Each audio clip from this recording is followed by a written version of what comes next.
सभी बच्चों को नमस्ते। कैसे हैं भाई सभी लोग? तो बच्चों, JEE Mains sure short series में हमारा नेक्स्ट टॉपिक है binding energy. Regarding JEE Mains it is very important. आइए इसका कुछ क्विक रिकैप देखते हैं। तो क्विक रिकैप में सबसे पहले आपको जो जानना चाहिए कि energy 1 AMU is equivalent to 931 mega electron volt. ये सभी को पता है। अगर मान लो आपको कुछ वैल्यू नहीं दी जाती है देन यू कैन यूज रफली 931 मेगा इलेक्ट्रॉन वोल्ट। अगर कोई वैल्यू आपको क्वेश्चन में गिवन है then you have to use that particular value. ठीक है।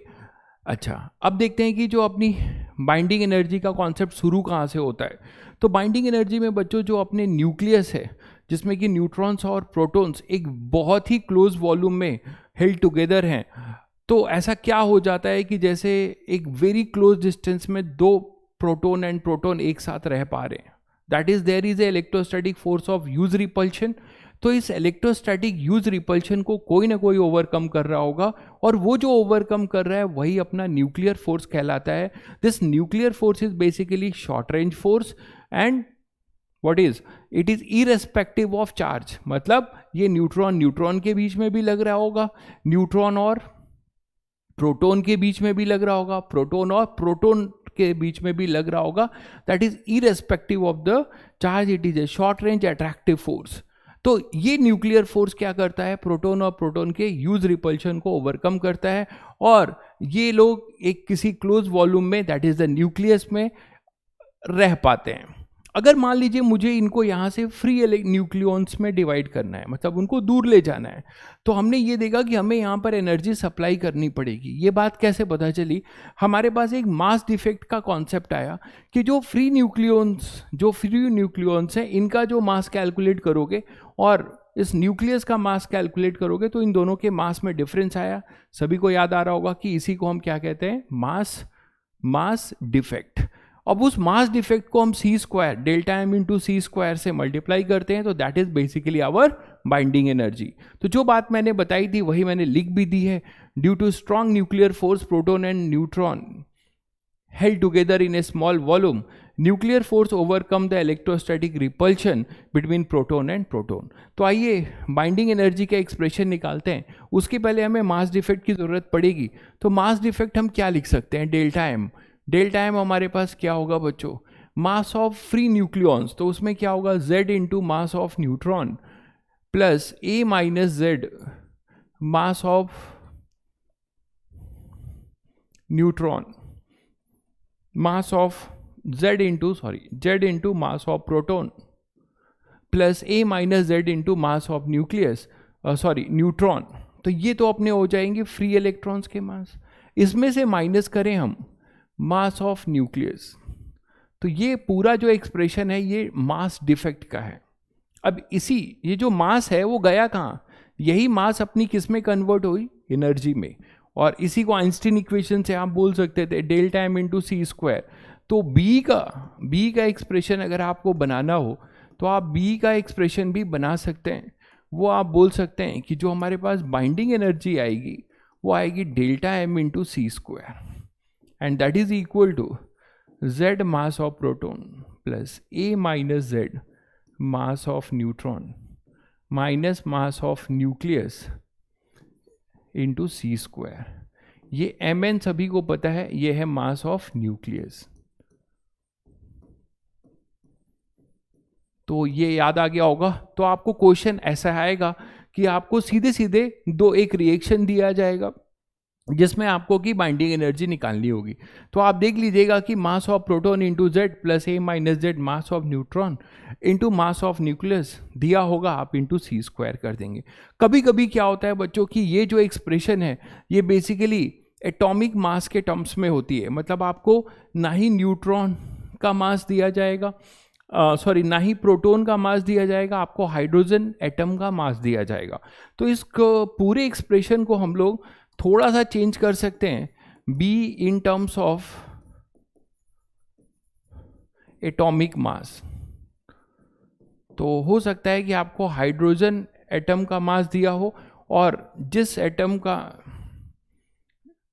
आपको बाइंडिंग एनर्जी निकालना हो उसका दिया हो। तो आप कैसे करेंगे, थोड़ा सा आप ध्यान रखिए कि जो मास ऑफ न्यूक्लियस है इसको हम और क्या लिख सकते हैं, न्यूक्लियस के मास में बच्चों क्या क्या होता है, प्रोटॉन का मास होता है और हमारे पास न्यूट्रॉन का मास होता है। तो ये बताइए कि अगर हम एटॉमिक मास से इलेक्ट्रॉन के मास को हटा दें तो हमें मास ऑफ न्यूक्लियस मिलेगा। तो क्या हम ऐसा लिख सकते हैं, एक्स ए जेड कोई जनरल कोई एटम है, उसका जो मास है उसमें से हम mass of Z into mass of electron, इसको अगर हम हटा देते हैं तो हमें मास ऑफ न्यूक्लियस मिल जाएगा। इसकी वैल्यू जब अगर हम यहाँ पुट करें तो हमारा B क्या आ जाएगा, वो आ जाएगा Z into M P plus A minus Z into M N minus mass of this atom, और ये माइनस हो जाएगा प्लस, ये ध्यान रखिएगा। अब आप इसको अगर रीअरेंज करते हो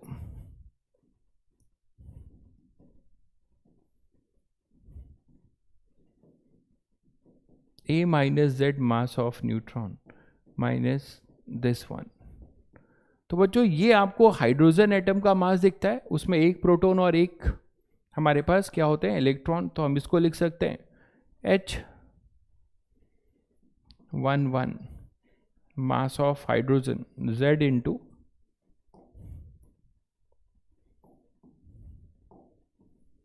मास ऑफ हाइड्रोजन, ये लिख सकते हैं,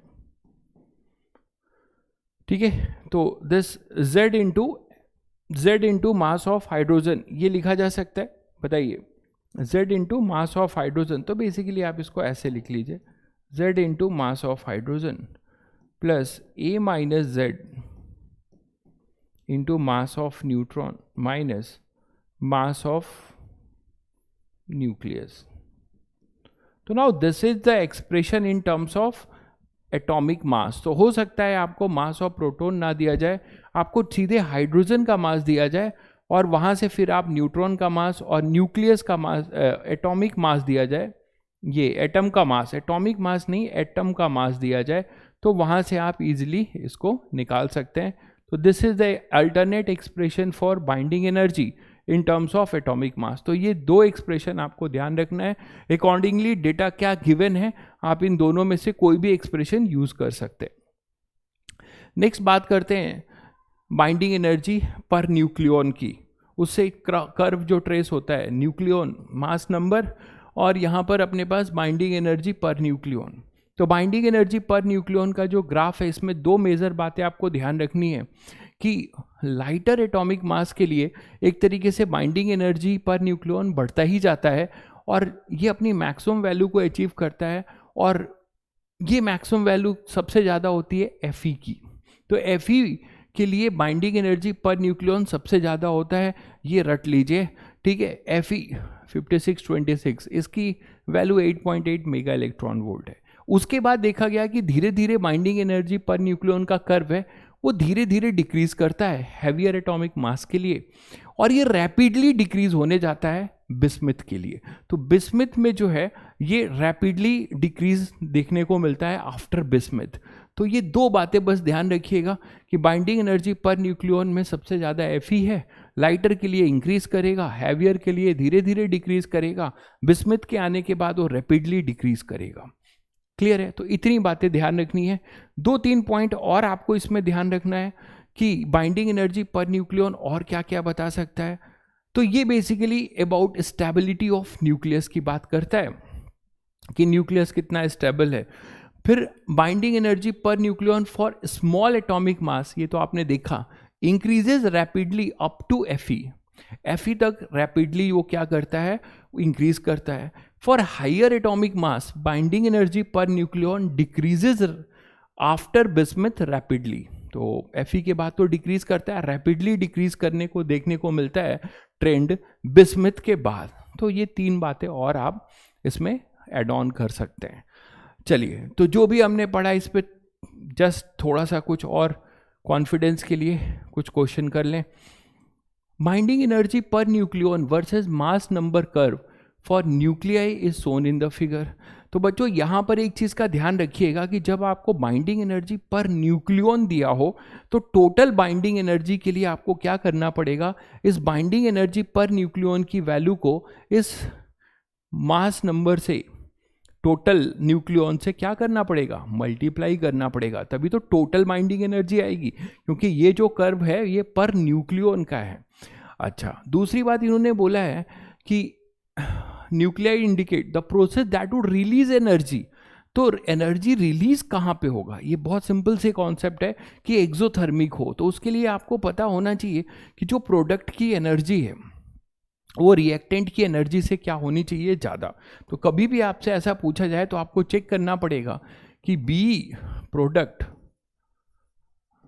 अगर ग्रेटर देन बी रिएक्टेंट है तो एनर्जी हमारी क्या होगी, एनर्जी हमारी रिलीज होगी, एनर्जी हमारी रिलीज होगी। तो अब देख लीजिए कि जैसे पहला इक्वेशन है ए, इसमें देखें कि प्रोडक्ट के लिए बी प्रोडक्ट आप क्या लिख सकते हो, बी प्रोडक्ट क्या क्या दिख रहा है, तो y है, तो y अपने पास है 8.5, बट y का 8.5 पर न्यूक्लियॉन है। टोटल बाइंडिंग एनर्जी, इसका एटॉमिक मास नंबर दिया हुआ है 60, तो आप इसको क्या लिख सकते हैं 8.5 इंटू 60, ये आ जाएगा। और b प्रोडक्ट की अगर बात करें, सॉरी ये b रिएक्टेंट है, और b प्रोडक्ट की बात करें तो हमारे पास क्या दिख रहा है 2z, तो 2z की वैल्यू कितनी है, तो z की वैल्यू है बच्चों 5 और इसका है 30, तो 5 इंटू 30, तो आपको मिलता है ये 150 और ये 300। यहीं से दिख रहा है कि ये जो है बी रिएक्टेंट ज़्यादा है, बी रिएक्टेंट तो B reactant greater than B product है, तो ये एक्सोथर्मिक नहीं होगा। तो इसी तरीके से आपको चेकआउट करना पड़ेगा, ठीक है। रफली आपको कैलकुलेट करने की ज़रूरत नहीं है, यहाँ से अंदाज़ा मिल रहा है। तो मुझे जो C दिख रहा है, C में देखिएगा W 7.5 है, ठीक है, और ये 120 है, तो और 2 इंटू वाई हमारे पास 60 इंटू 10 8.5, तो यहीं से दिख रहा है कि 2 इंटू वाई जो प्रोडक्ट है अपने पास, जो अपने पास प्रोडक्ट है 2 इंटू वाई, तो 2 C का अगर चेक करें तो C के लिए हमें ये तो ये भी दिख रहा है, x प्लस जेड को देखिएगा, x हमारे पास है 90 इंटू 8 और प्लस z हमारे पास है 30 इंटू 5, वो बहुत ज़्यादा जाने वाला है W से, ठीक है, तो वो भी आप देख सकते हैं।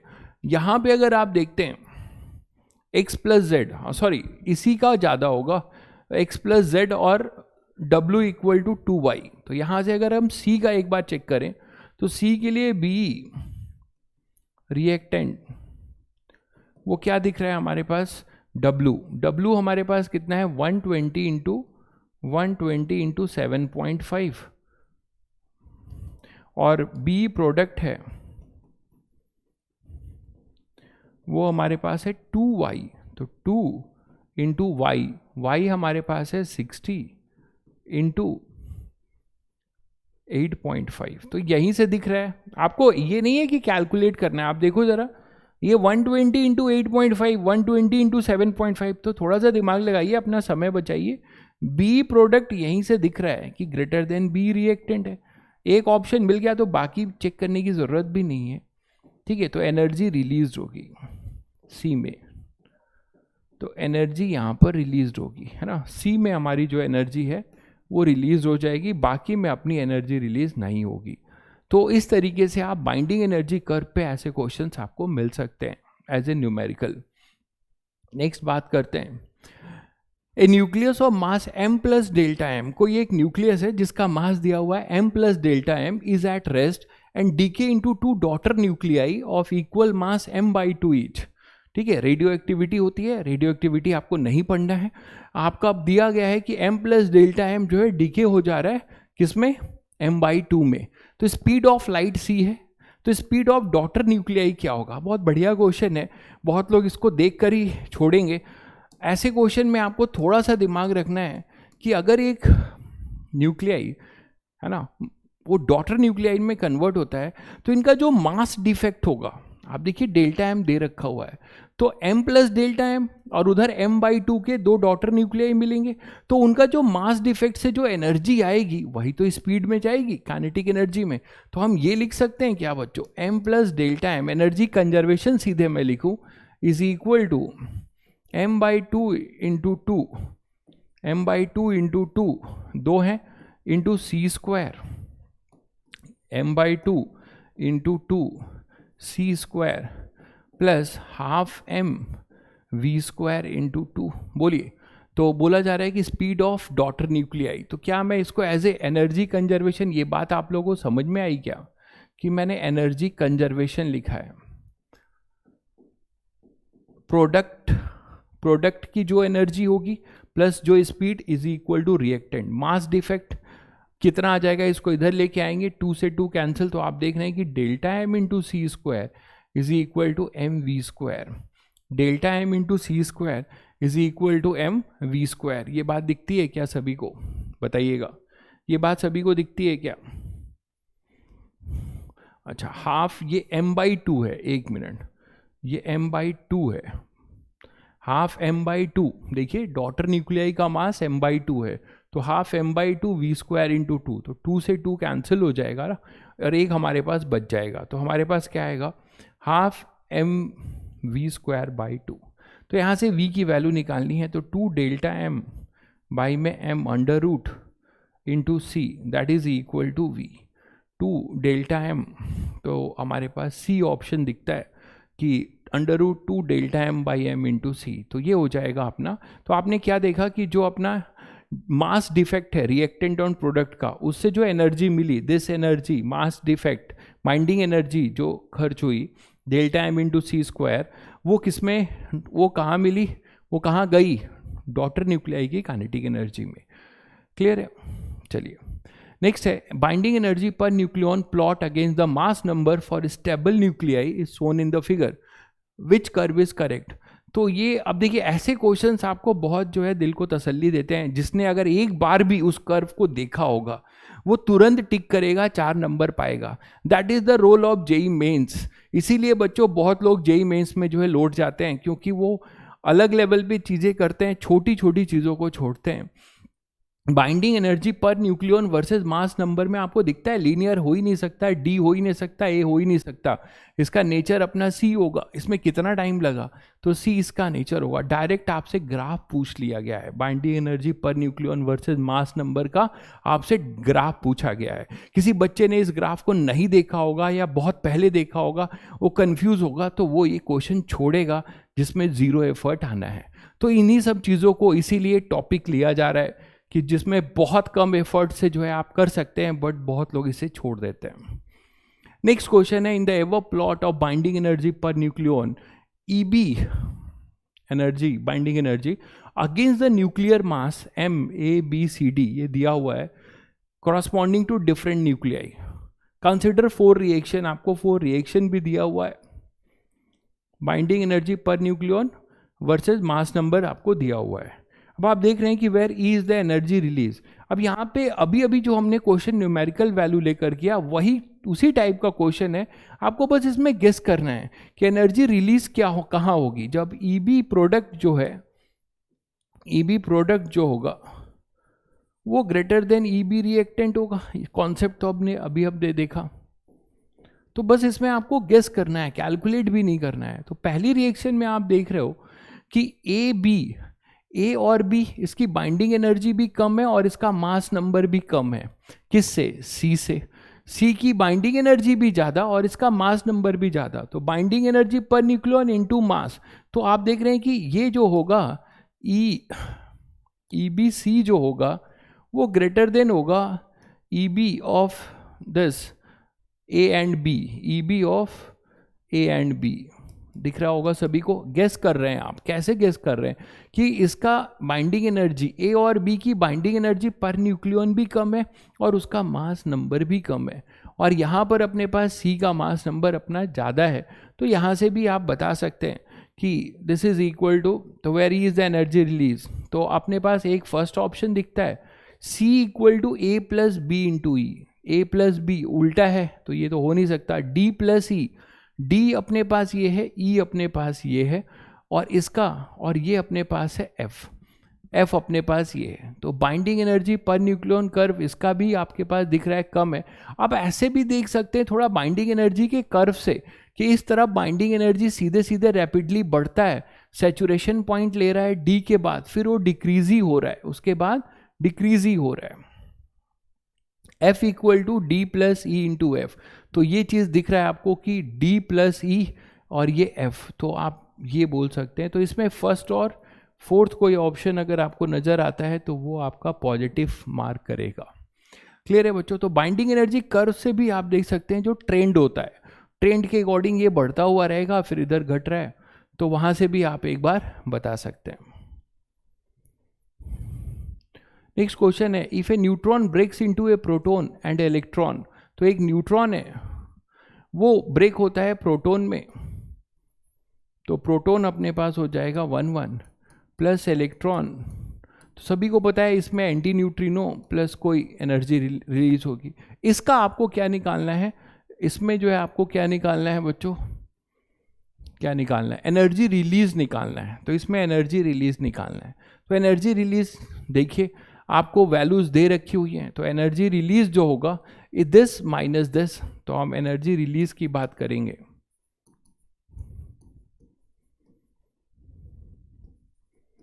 तो क्या लिखेंगे आप, प्रोटॉन के लिए क्या लिखेंगे, प्रोटॉन का मास कितना है 1.6, सभी एक ही है 1.6725। अब इसमें कुछ लोग क्या करेंगे, सर इसको राउंड ऑफ करते हैं, इसमें राउंड ऑफ मत कर दीजिएगा भाई, 10 की पावर -27 और प्लस इलेक्ट्रॉन का कितना है 9 इंटू 10 की पावर -31 माइनस न्यूट्रॉन का भी इन्होंने कैलकुलेशन को इजी करने के लिए मास सेम दे रखा है, अच्छी बात है हमारे लिए। तो 1.6725 इंटू 10 की पावर -27 ये हो गया। और ओवरऑल इसको आपको क्या करना होगा इंटू सी स्क्वायर।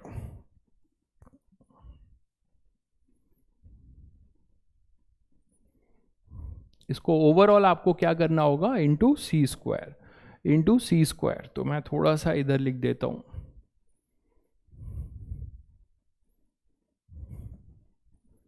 तो बाइंडिंग एनर्जी इसमें जो होगा वो होगा 1.6725 इंटू 10 की पावर -27 प्लस 9 इंटू 10 की पावर -31, ये हुआ इसका मास माइनस न्यूट्रॉन का मास 1.6725 इंटू 10 की पावर -27 और ओवरऑल सी स्क्वायर, डेल्टा एम आ गया इंटू सी स्क्वायर, यही होगा भाई।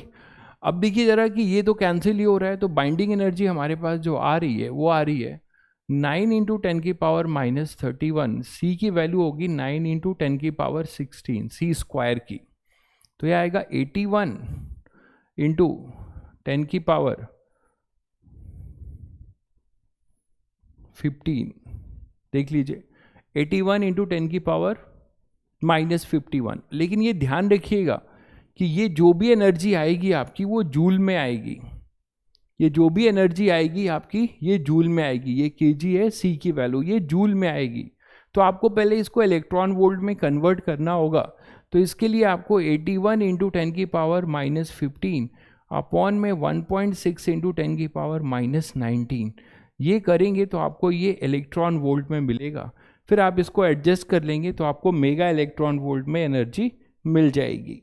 ये क्लियर है सभी बच्चों को?